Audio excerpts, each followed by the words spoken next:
It was a great day. Excellent news for today. The Raiders managed to sign the best defensive lineman. As we had already reported here on the channel, the Raiders were already interested in the player and now they have finally closed the deal. 4-year contract, $110 million US. Subscribe to the channel to receive news about Raiders signings. It was an active first day of free agency for the Las Vegas Raiders, to say the least. Whether it was the big-name additions they made or some of the longtime Raiders who have now officially departed for other cities, very few teams have remained at the center of free agency discussions during opening hours like the Raiders. The big news, of course, is that Las Vegas managed to sign one of the top defenders in football, Christian Wilkins, from Miami.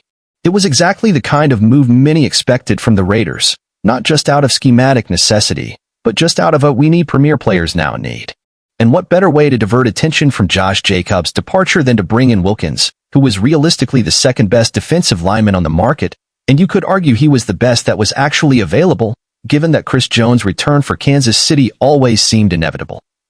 But as the initial wave of free agent signings slows down a bit, here's what day one looked like for the Raiders. Deal: 4 years, $110 million, $84.75 million guaranteed.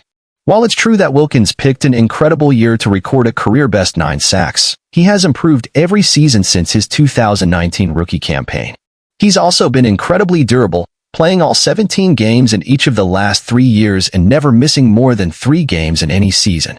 The Raiders' defensive front was a mess last year, and Wilkins helps in more ways than one.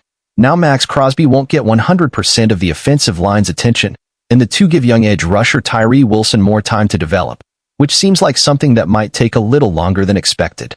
There's always a bit of skepticism when it comes to 9-figure free agent deals, but Wilkins is just 28 and doesn't miss games, and he fits right into the Raiders culture. As far as rolling the dice goes, this one makes sense.